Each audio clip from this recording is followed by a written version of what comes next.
Globalement, et on va retomber sur une alimentation saine et équilibrée d'une manière générale. Il n'y a pas de régime dit enfin, très spécifique aux diabétiques.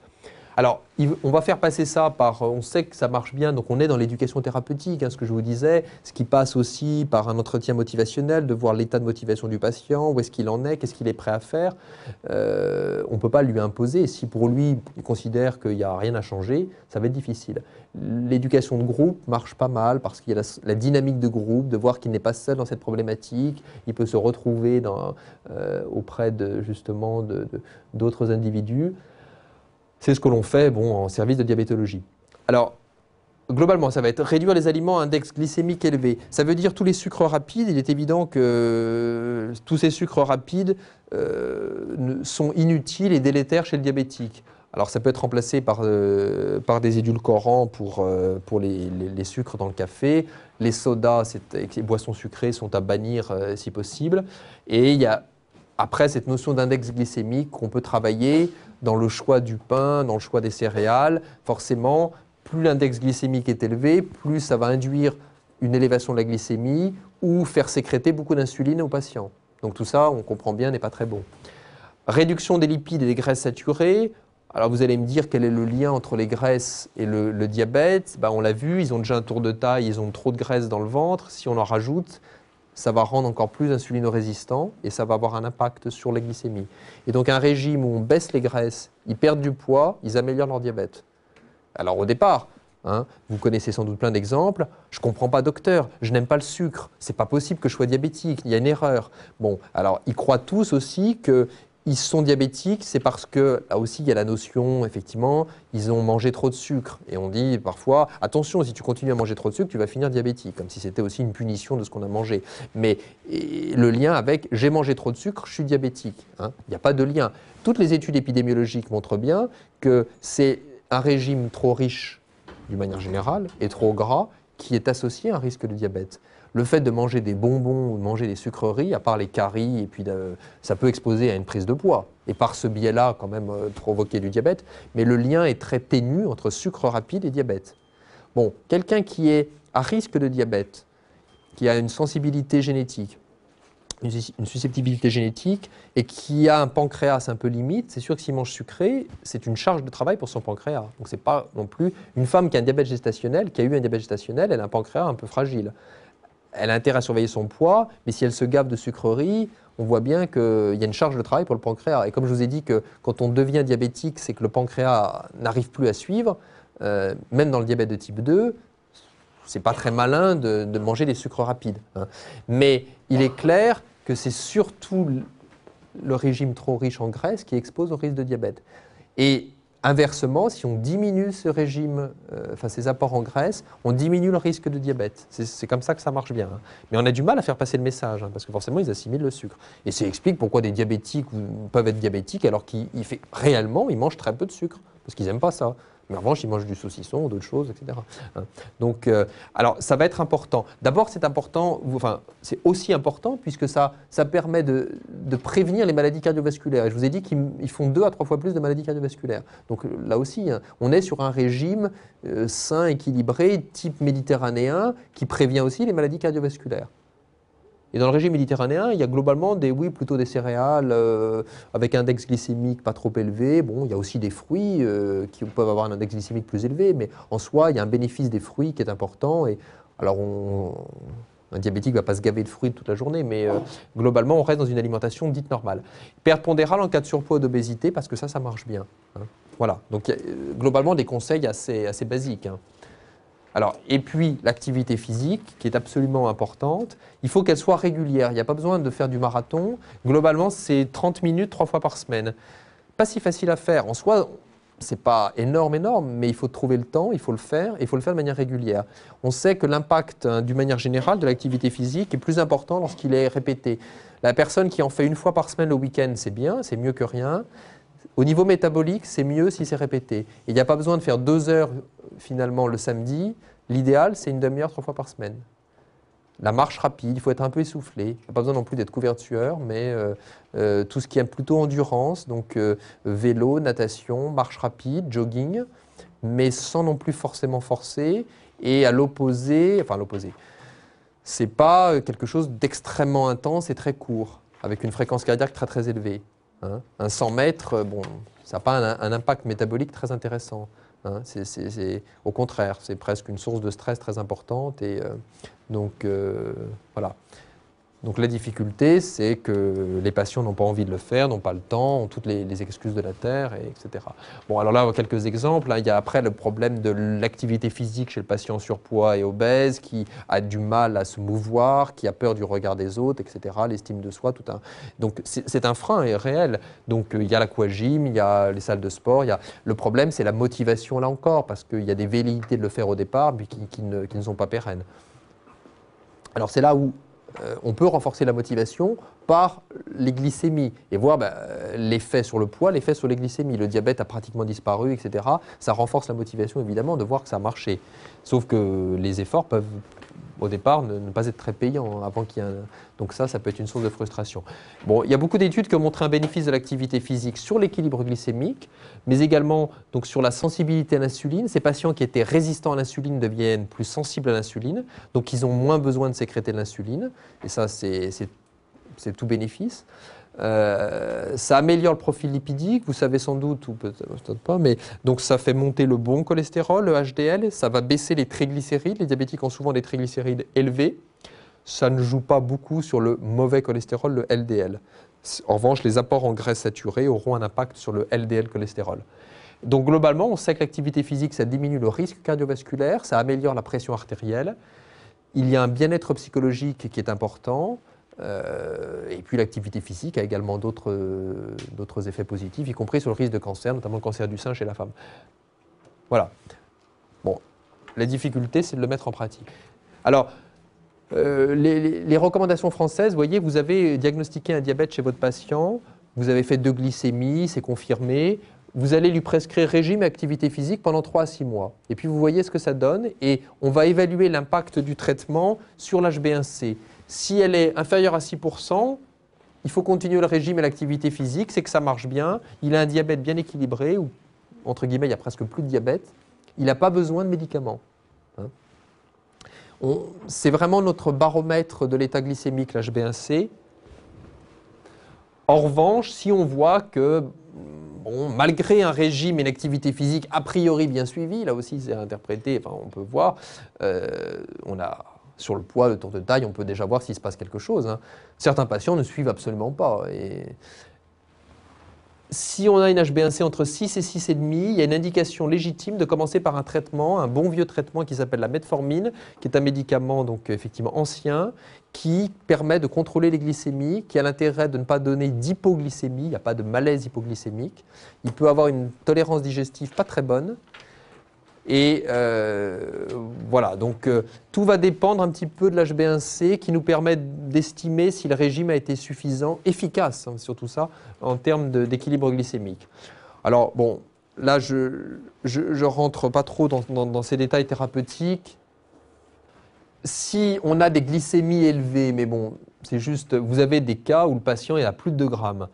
On va attaquer assez vite avec des médicaments parce que là, on ne va pas lui dire forcément faites un peu de régime, revenez me voir dans 6 mois.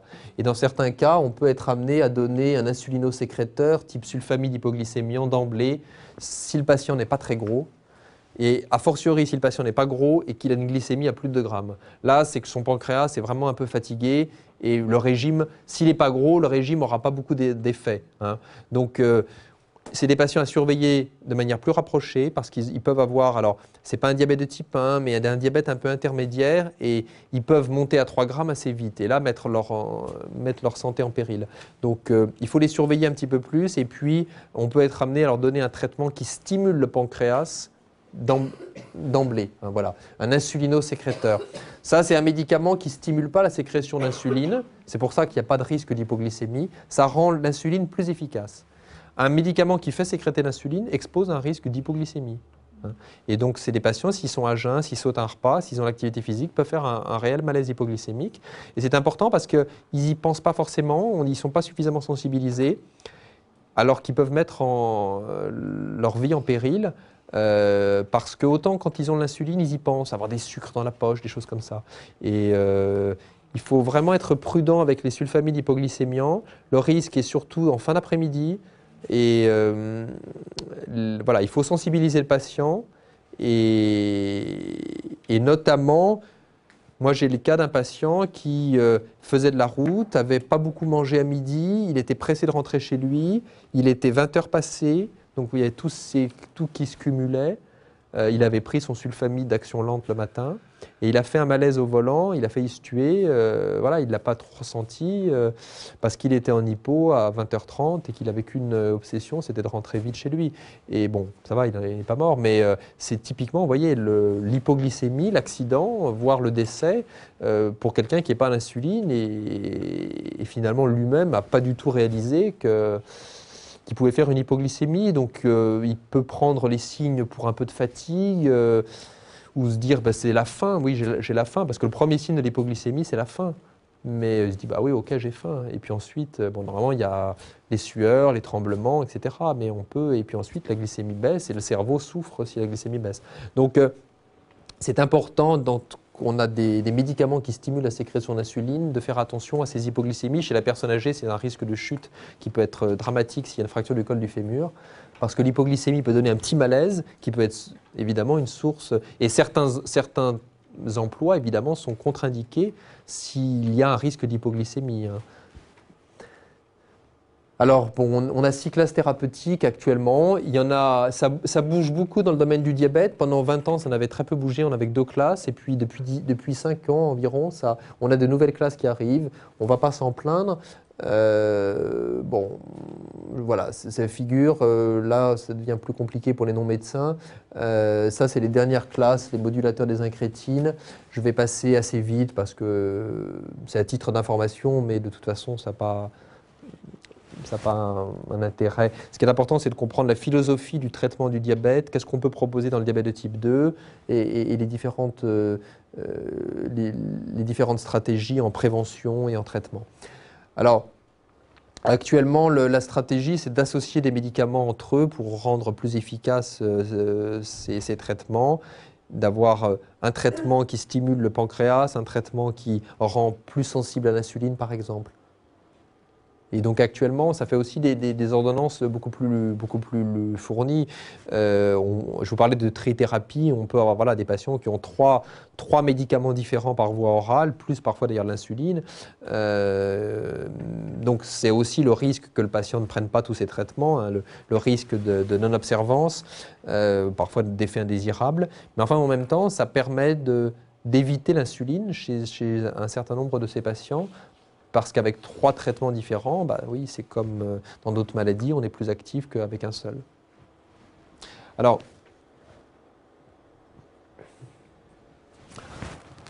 oui, alors la metformine, j'en ai parlé, ça diminue l'insulinorésistance, ça ne provoque pas d'hypoglycémie, il peut avoir une intolérance digestive, ça agit plus sur la glycémie à jeun que la glycémie postprandiale.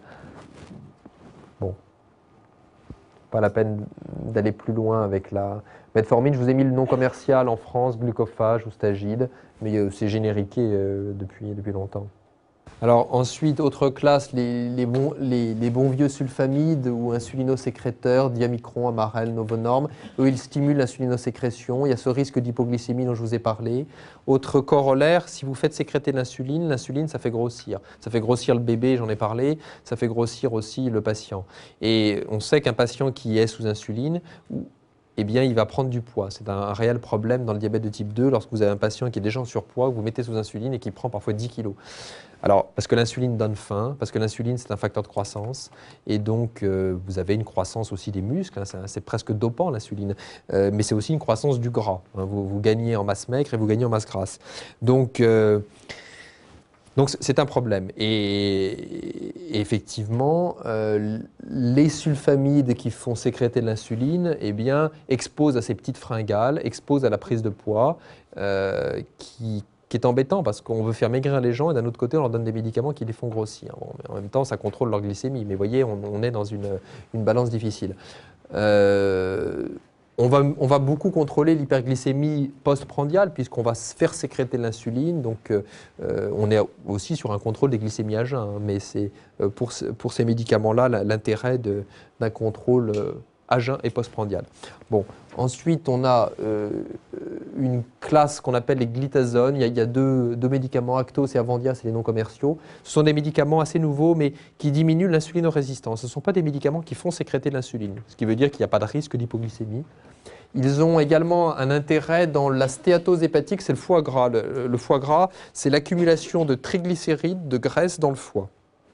Ça, quand il y a une obésité, quand il y a un diabète, il y a souvent un diabète de type 2, une stéatose hépatique. Ces médicaments permettent de diminuer la concentration de graisse du foie, qui est toxique pour le foie, qui peut même d'ailleurs donner des gamma-GT, des transaminases élevées, qui peut conduire à une cirrhose maintenant, et authentique. Il y a de plus en plus de cas, y compris parce qu'il y a plus d'obésité. C'est des médicaments donc, qui sont intéressants pour ça. Le problème, c'est qu'ils ont tendance à faire prendre un peu de poids. Alors avec ces médicaments, on perd la graisse qui est dans le ventre. Il y a une redistribution des graisses et c'est pour ça qu'ils ont un effet antidiabétique dans le type 2, puisqu'on perd la graisse dans le ventre qui est la mauvaise graisse, mais avec une redistribution pour une graisse plus superficielle au niveau périphérique. Et la graisse sous-cutanée augmente. Et il peut avoir une prise de quelques kilos qui peut évidemment être un petit peu embêtante pour le patient. Parfois, ça peut donner des œdèmes parce que ça donne un peu de rétention hydrosodée. Donc, vous voyez, bon, beaucoup de médicaments ont toujours des effets indésirables ou le revers de la médaille, mais ce sont des médicaments qui peuvent, ceux-ci, être intéressants.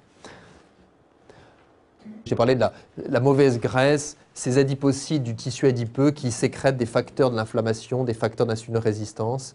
Ces adipocytes viscéraux jouent un rôle très important dans le développement du syndrome métabolique et des complications, d'où perdre du tour de taille, perdre ces adipocytes viscéraux. Et donc, l'idéal, c'est d'avoir des traitements qui soient ciblés contre cette graisse viscérale. Alors, il y avait un traitement, mais qui a été retiré du marché, qui était le médicament anti-obésité de Sanofi, le Rimonabant, la Complia, qui effectivement induisait une perte de poids et surtout une perte de la graisse viscérale et du tour de taille, avec une amélioration de la glycémie. C'est pour ça qu'il était remboursé chez le patient obèse diabétique. Bon, en même temps, c'était un médicament qui agissait sur le cerveau, sur le circuit du plaisir et qui donnait des troubles de l'humeur, des troubles type dépression, anxiété, et les patients c'était moins bien dans leur tête alors qu'ils étaient peut-être mieux dans leur corps. Et donc il y a eu quelques cas de suicide dans le monde. Donc ce médicament a finalement été retiré à l'automne dernier. Mais c'était une classe intéressante, hein, un anti-obésité qui diminuait la graisse viscérale. Bon, alors c'était 5 kilos, globalement, c'était pas non plus l'effet un effet astronomique, mais c'est pour vous dire qu'il y a bien sûr une recherche sur des médicaments qui agiraient spécifiquement sur cette graisse viscérale et qui auraient un impact bien sûr sur l'obésité, mais surtout sur le diabète. Hein. Vous pouvez avoir des patients qui sont très résistants à l'insuline. Vous allez le voir par la quantité d'insuline qu'il leur faut, 1,3 unités kilo d'insuline nécessaire pour arriver à contrôler les glycémies. Ça, c'est le signe d'une résistance à l'insuline. Et quand on fait l'IRM, on voit énormément de graisse en blanc au milieu des viscères. Hein. Il y a énormément de graisse dans le ventre. Et donc, on comprend pourquoi cette patiente est résistante à l'insuline. À l'opposé, à droite, vous avez une patiente qui... Oula, c'est le téléphone. Vous avez une patiente qui a une sensibilité normale, 0,7 unités kilo. Et en fait, il y a beaucoup de graisse, mais sous la peau. Vous avez vu cette graisse sous-cutanée? C'est deux patientes qui avaient une obésité. Hein. Eh bien, en fait, en intraviscéral, il y a beaucoup moins de graisse. Eh bien, ça, c'est beaucoup plus favorable comme tableau. Après, on ne juge pas au niveau esthétique, hein, mais c'est... Non, mais je veux dire, c'est... Après, je veux dire, la patiente peut souhaiter maigrir, et j'allais dire, ça peut être justifié. Mais vous voyez, ce matelas graisseux sous-cutané, cette graisse sous-cutanée, elle est là pour stocker. C'est sa fonction de stockage, de réserve. On tient ça de nos ancêtres, les hommes préhistoriques, qui avaient des périodes de disette importantes. Et donc, ils avaient besoin de stocker quand ils partaient chasser pendant plusieurs jours. Maintenant, c'est des gènes et une fonction qui est plutôt délétère dans notre société d'abondance. Mais c'est pour vous montrer l'importance, et donc ça, la graisse sous-cutanée est beaucoup plus importante ici que la graisse intra-abdominale, et là c'était l'inverse. Et on le voit tout à fait dans les besoins en insuline.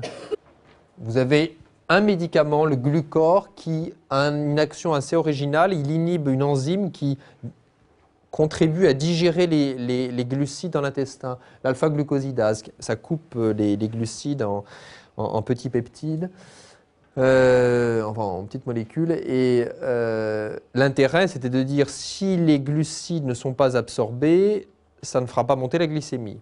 C'est effectivement intéressant. S'agit surtout sur la glycémie après le repas, parce que c'est une gélule qui se prend à chaque repas. Le problème, c'est que bon, l'effet est assez limité, parce que ça n'a pas un impact très très fort sur la glycémie. Et puis, les glucides ne sont pas digérés, donc ils fermentent dans le côlon, et ça donne des gaz. Donc il y a un météorisme, il y a une production de gaz important qui est gênant pour le patient. Et donc souvent, les patients ne tolèrent pas très très bien ce traitement. Et c'est logique, effectivement, voilà, plus de glucides qui ne sont pas absorbés, plus de fermentation. Donc ça donne des flatulences. Mais c'est un médicament qui peut avoir son utilité, mais qui a une action un petit peu un peu modeste. Les derniers médicaments qui sont arrivés il y a 1 an, c'est ceux qu'on appelle les modulateurs des incrétines. Alors, je vais aller assez vite quand même pour... les incrétines, on a redécouvert, ce sont des hormones produites par le tube digestif qu'on avait un peu oublié, des hormones qu'on connaissait finalement, on apprenait peu, le GLP-1 ou le GIP, qui sont produites par l'intestin grêle en réponse à la prise alimentaire. Et leur rôle physiologique, c'est de stimuler la sécrétion d'insuline au moment du repas, dès qu'il y a des aliments qui arrivent dans l'intestin, pour contrôler la glycémie postprandiale. Ils sont surtout là pour contrôler la glycémie postprandiale. Ils ont une action, ce sont des hormones qui ont une demi-vie très courte, qui sont juste là vraiment au moment des repas. Elles sont sécrétées, peu importe, par les cellules, vous voyez, K du duodénum ou L de l'iléon. Et ce sont les nutriments qui régulent leur sécrétion. Il y a aussi le système nerveux autonome. C'était une cible intéressante pour les pharmacologues de se dire, finalement, est-ce qu'on ne pourrait pas jouer sur ces hormones? C'est surtout le GLP-1 qui est responsable d'un effet dit incrétine. Alors l'effet incrétine, c'est en fait faire sécréter de l'insuline par les cellules bêta du pancréas, et vous avez les cellules alpha également dans le pancréas, au sein des îlots de Langerhans, qui sécrètent du glucagon. Le glucagon, c'est une hormone qui fait monter le sucre. C'est une hormone qui permet, lorsqu'on est à jeun, de garder une glycémie normale. Parce qu'en fait, le glucagon, il va dans le foie et il fait cracher du sucre par le foie. Je vous expliquais, le foie est le seul organe qui est capable de relarguer du glucose.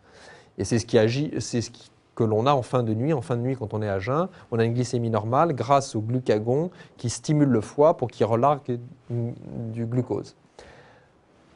On comprend bien qu'il ne faut pas qu'il y ait trop de glucagon pour pas que la glycémie monte trop. Et donc, le GLP-1 fait diminuer la sécrétion de glucagon et stimule la sécrétion d'insuline. Donc, tout va dans le bon sens. C'est physiologiquement fait pour que la glycémie ne monte pas trop. Donc, c'était une cible intéressante. Donc, ça agit sur les cellules alpha et les cellules bêta. En soi, donc, c'est positif pour l'homéostasie glucidique. Bon. Il faut savoir que les diabétiques, ils sécrètent trop de glucagon, et ce glucagon contribue à l'hyperglycémie après un repas.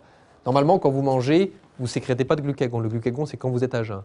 Mais chez le diabétique, le glucagon, il persiste, et ça contribue à l'hyperglycémie, notamment l'hyperglycémie après le repas. Alors, le GLP-1 a également un autre effet chez l'homme, c'est de jouer sur la satiété en diminuant l'appétit. Cet effet est lié à un ralentissement de la vidange gastrique, ce qui s'est sécrété pendant le repas, et ça contribue, il y a plein de signaux qui contribuent à la satiété, notamment qui sont liés à la dilatation de l'estomac, etc. Et là, ça évite qu'on mange trop. Voilà, c'est une hormone qui est là pour contrôler la glycémie, pour éviter qu'on mange trop, mais qui agit de manière très très courte, la demi-vie de quelques minutes. Alors, ce qui était intéressant, c'était de se dire, ces effets, ils seraient très intéressants chez le diabétique. Donc, ensuite, il y a eu des tentatives pour donner du GLP-1. Le problème, le GLP-1, ça ne peut pas se donner en comprimé, c'est dégradé très vite. Donc là, dans ces exemples-là, ils ont fait une pompe à GLP-1 qui était perfusée chez des volontaires, et ils ont vu que si on leur perfuse du GLP-1, vous voyez, pendant plusieurs heures, ces patients diabétiques améliorent leur équilibre glycémique, améliorent leur glycémie. Leur profil glycémique passe de là à là. Donc, c'était la démonstration que le GLP-1, c'était une hormone qui pouvait être intéressante. Le problème, c'est que soit on en fait des piqûres, comment on peut faire? Donc, les pharmacologues se sont dit, Le GLP-1, il est dégradé par une enzyme. Si on bloque cette enzyme, il sera plus dégradé et il va persister dans le sang pendant un certain temps. Sa demi-vie va être plus longue. Donc c'est cette nouvelle classe, c'est des médicaments qui vont inhiber la dégradation du GLP-1. Et l'intérêt, c'est que là, on peut le prendre par la bouche. C'est un comprimé, au lieu de faire une pompe à GLP-1. On ne peut pas faire une pompe à GLP-1. Donc, on augmente la concentration de GLP-1 en ralentissant sa dégradation. Vous avez compris. Donc, c'était joli. Bon, voilà. Le premier médicament que l'on a, qui est sur le marché depuis 1 an, s'appelle Januvia, la sitagliptine. Ça se prend 1 fois par jour, un comprimé. C'est bien toléré, ça ne fait pas grossir. Pourquoi ça ne fait pas grossir? Parce qu'on sécrète de l'insuline juste un tout petit peu au moment des repas. Un sulfamide fait sécréter beaucoup plus d'insuline. Le sulfamide, il stimule en permanence le pancréas. Enfin, pas en permanence, j'exagère presque, mais ce qui fait qu'il y a plus de prise de poids et plus d'hypoglycémie. Là, il n'y a pas de prise de poids, il n'y a pas d'hypoglycémie. Alors, le corollaire, c'est que l'effet est un petit peu plus light que le sulfamide. L'effet sera plus modeste. Mais ça peut être intéressant en début de diabète, par exemple, pour stimuler le pancréas à chaque repas, mais sans le fatiguer non plus. Voilà, c'est un petit peu le pari de cette nouvelle classe. Et ce qui est important, c'est que ça ne fait pas grossir, parce que vous voyez, comme je vous ai dit, ces médicaments que l'on a qui font grossir, c'est un peu gênant. Alors, il y a une autre stratégie thérapeutique, c'est de dire, on va apporter du GLP-1, qui sera un GLP-1 un peu modifié. On va le modifier par génétique, il sera donc moins dégradé, comme ça, on aura une concentration de GLP-1 qui va rester élevée toute la journée. C'est ce qu'on appelle des syncrétinomimétiques. Bon.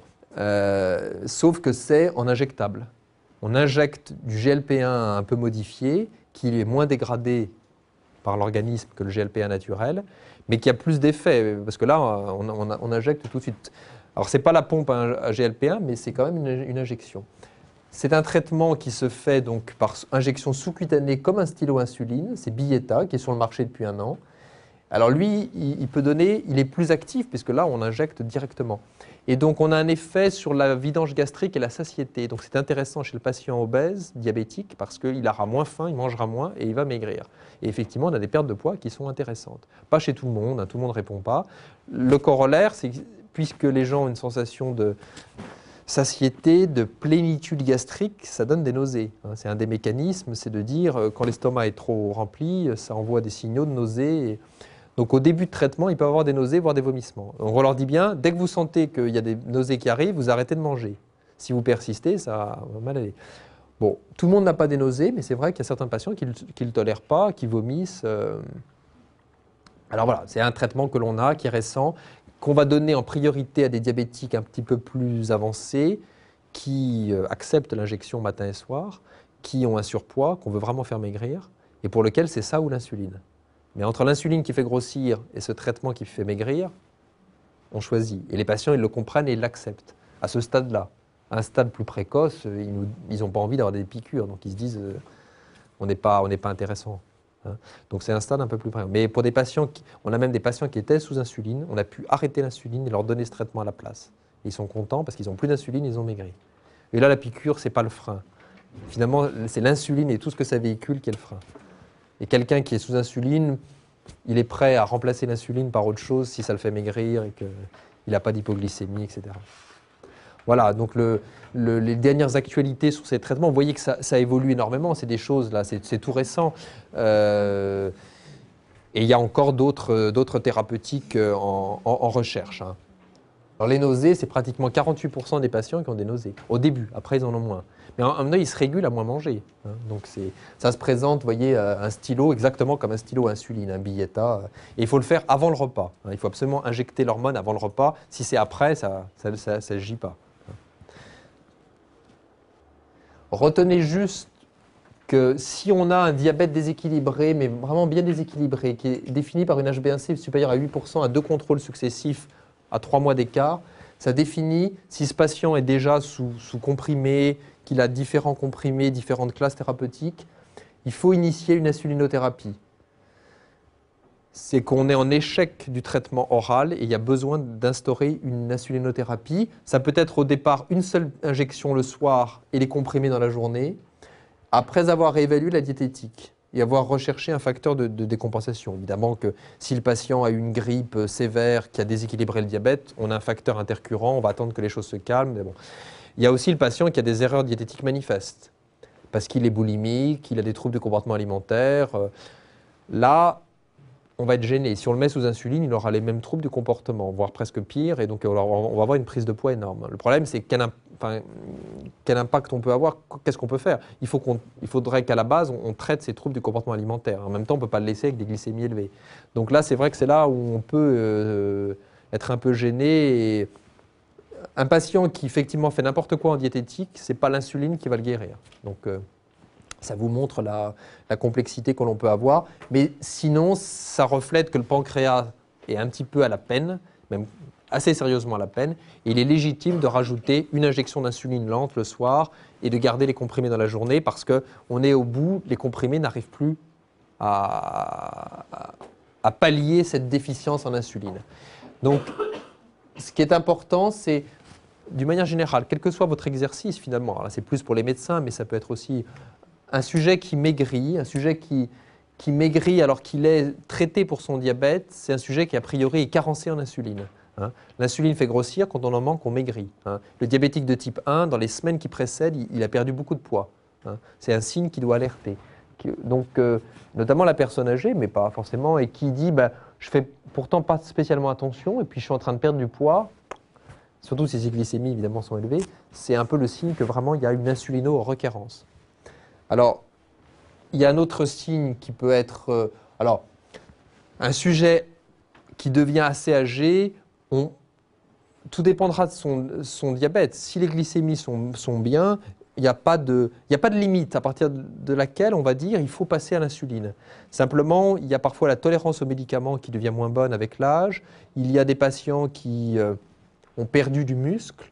Et la personne âgée qui a perdu du muscle, elle est plus à risque de chute, de perte de l'autonomie. Et l'insuline va lui permettre de reprendre du muscle. Il y a ce côté, effectivement, facteur de croissance qui est intéressant. Et pour une personne âgée, ça peut être très important. Donc tout dépendra du contexte, évidemment. Mais on va y penser un petit peu plus chez une personne âgée pour ces histoires d'autonomie. Alors, certes, l'injection d'insuline, ça peut être vécu aussi comme une perte d'autonomie, mais ça peut être aussi le passage d'une infirmière une fois par jour, qui peut avoir aussi son intérêt pour une personne âgée qui vieillit. Alors on a le problème de l'insuffisance rénale qui, à ce moment-là, lorsqu'elle devient évoluée, peut être une contre-indication aux médicaments antidiabétiques. Et à ce moment-là, il n'y a que l'insuline que l'on peut donner. Donc il est évident que ça ne se discutera pas. Le facteur intercurrent prolongé, c'est typiquement les patients qui ont une infection sévère.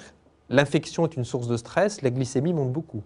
Toute source de stress fait monter la glycémie. Par le stress fait sécréter du cortisol, le cortisol fait monter la glycémie. Ça peut être donc un stress psychique, un stress physique, une intervention chirurgicale, une infection. Bon, à ce moment-là, on peut être amené à mettre de l'insuline de manière temporaire pour contrôler cet épisode intercurrent. Alors, on a aussi le problème des corticoïdes. Les corticoïdes font déséquilibrer un diabète, ils peuvent aussi induire un diabète de novo chez quelqu'un de prédisposé. Et chez quelqu'un qui est déjà traité par comprimé et qui est sous corticoïdes, il n'y aura que de l'insuline qui va nous permettre de contrôler ces glycémies qui peuvent monter de manière importante. On arrêtera l'insuline lorsqu'il n'y aura plus de corticoïdes, par exemple. Alors, enfin, le cas où vous avez un problème de pancréas assez sévère, type pancréatite chronique ou a fortiori cancer du pancréas, on comprend bien que si le pancréas est très malade, il ne peut plus sécréter de l'insuline de manière adéquate. Le recours à l'insuline est justifié et de manière un petit peu définitive, évidemment. Voilà. Et donc, globalement, pour les médecins, l'HbA1c supérieur à 8%, c'est vraiment le signe où on se dit là, il faut passer à l'insuline. À deux réserves, les troubles du comportement alimentaire dont on a parlé, enfin les troubles diététiques, et le fait que le patient prenne bien son traitement. Et ça, on n'est jamais complètement sûr. Mais effectivement, il faut s'interroger, puis il faut avoir à l'esprit. Vous avez des gens qui disent oui, puis ils ne prennent jamais les traitements qu'on leur donne. Donc on a pu rajouter un deuxième, un troisième antidiabétique. S'il ne l'a pas pris, on va se retrouver en situation d'échec. Mais enfin, un échec qu'on va comprendre à ce moment-là. Donc il faut aussi essayer de voir si vraiment le patient a bien pris son traitement.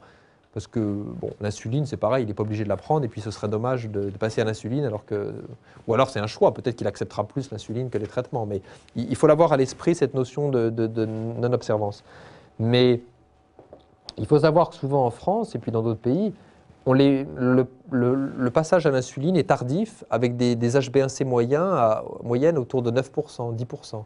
C'est vraiment quand un stade, parce qu'il y a une réticence telle du patient que le médecin, il préfère finalement dire, bon, bah, on se donne encore 6 mois. Et, bon, alors ça, c'est les stylos insuline qui permettent d'injecter, alors c'est plus la seringue d'autrefois, ça peut être donc ce qu'on appelle une insuline lente, alors analogue parce que c'est une insuline légèrement modifiée par génie génétique, qu'on va donner le soir au dîner ou au coucher. Et puis les ADO, c'est les antidiabétiques oraux, les comprimés que l'on donne dans la journée. Bon, peu importe, ça peut être aussi un mélange d'insuline rapide et d'insuline lente. Le but est que l'insuline la nuit permette d'éviter que la glycémie ne s'élève, notamment en fin de nuit, comme je vous l'ai expliqué, à cause du foie qui sécrète du sucre. Bon, ça veut dire si on met de l'insuline, il faut absolument qu'il y ait un lecteur de glycémie à domicile pour que le patient puisse adapter la dose d'insuline ou l'infirmière en fonction des glycémies. Donc c'est ces petits appareils, ces lecteurs de glycémie capillaire qui sont nécessaires. Il faut là encore que le patient puisse s'en servir. Si c'est pour rester dans le placard, ça n'a pas d'intérêt. Alors ça, c'est les complications. Si les patients font l'injection toujours au même endroit, on ne voit pas très bien, mais ça donne des rétractions ou des petites boules fibro-graisseuses qu'on appelle des lipodystrophies. Ça, c'est les patients qui font exactement l'injection toujours au même endroit. Et il y a une sorte de fibrose qui se crée, et donc on dit aux patients qu'il faut s'injecter à des endroits différents. Voilà. Alors, juste, c'est ma dernière diapositive avant la conclusion. Il y a d'autres thérapeutiques en voie de développement. On verra si elles arrivent sur le marché. Celle-ci, elle est originale. C'est de dire, mais finalement, si on fait partir le sucre dans les urines, ce sera toujours ça de moins dans le sang. C'est ce qui se passe de manière physiologique. Hein. Quand vous avez une glycémie qui dépasse 1,60 g à peu près, eh bien, ça passe dans les urines. C'est à peu près le seuil qui peut varier. Chez les femmes enceintes, ce seuil est plus bas. Donc les femmes enceintes peuvent avoir du sucre dans les urines de manière physiologique, sans qu'il y ait un diabète. Mais normalement, il n'y a jamais de sucre dans les urines, hein, sauf, ça veut dire qu'il y a une glycémie qui est au moins supérieure à 1,60 g. Ce qui veut dire aussi que c'est un mauvais test de dépistage du diabète en médecine du travail, parce que voilà, on va dépister des diabètes qui sont déjà au moins 1,60 g, 1,80 g. Bon. Et c'est une manière pour l'organisme de faire partir plusieurs grammes de sucre par jour. Hein. Bon. Ça part dans les urines. Et là, c'est de dire, si finalement on va jouer sur le transporteur au niveau du rein du glucose, et finalement, le sucre, normalement, il est réabsorbé. Et c'est pour ça qu'il ne passe pas dans les urines. La plupart, le sucre est filtré et puis réabsorbé, et donc ça reste dans le sang. Et pour ça, ça ne passe pas dans les urines. Bon. Et donc là, en disant, si on empêche qu'il soit réabsorbé, et que finalement, quand il est filtré dans le rein, il partirait complètement dans les urines, eh bien, ça ferait baisser le taux de sucre pour les diabétiques. Alors ça marche pas mal dans les études, ça ne donne pas d'hypoglycémie, ça ne fait pas sécréter l'insuline. C'est assez prometteur. C'est assez prometteur. La seule chose, c'est que pour l'instant, ça ne le donne pas trop. Mais on s'est dit, est-ce que ça ne va pas donner plus d'infections urinaires? Parce que les bactéries aiment bien le sucre. Pour l'instant, non, dans les études en cours. Ça donne un peu plus envie d'uriner. Parce que quand il y a du sucre dans les urines, il y a un volume urinaire qui est un petit peu plus, il y a un appel osmotique un petit peu plus élevé, mais ce n'est pas non plus énorme. Et pour l'instant, c'est bien toléré. Donc voilà, c'est des comprimés, et ça pourrait même être donné dans le diabète de type 1. Hein, parce que quelle que soit l'origine de l'hyperglycémie, le diabète de type 1, il y aura une partie du sucre qui partira aussi. Hein. Donc ça ne remplacera pas les injections d'insuline, mais ça permettrait de diminuer les doses ou d'aider au contrôle des glycémies. Voilà, donc ça, dans 2 ans à peu près, ça devrait arriver. Parfois, il y a des médicaments qui s'arrêtent en cours de route parce qu'il y a une toxicité qui apparaît. Donc voilà, je vous en faire part. Mais c'est pour dire qu'il y a une recherche intense et puis de nouvelles cibles finalement qui peuvent arriver. Là où on est un petit peu démuni, c'est tout ce qui est quand même comportement alimentaire, tout ce qui est graisse. Hein, on en a parlé avec l'anti-obésité, même s'il y a évidemment un marché énorme et qu'il y a des recherches en cours. Hein. On a maintenant 2 classes de médicaments. Il y a celles qui induisent une prise de poids mais qui peuvent être bénéfiques pour la glycémie, et puis celles qui ont une neutralité pondérale, voire une perte de poids, qui sont plus séduisantes. Mais il faut voir, ça c'est des médicaments plus récents aussi, voir un petit peu leur tolérance à long terme, etc. Voilà, donc un petit peu la problématique du diabète. J'ai essayé de ne pas trop centrer sur les aspects thérapeutiques, mais en tout cas, ça vous donne des informations sur ce qu'on peut faire. Voilà. Et oui, le défi, c'est d'essayer d'identifier quel patient va plus répondre à tel médicament. Ça, bon, ce sera des recherches futures.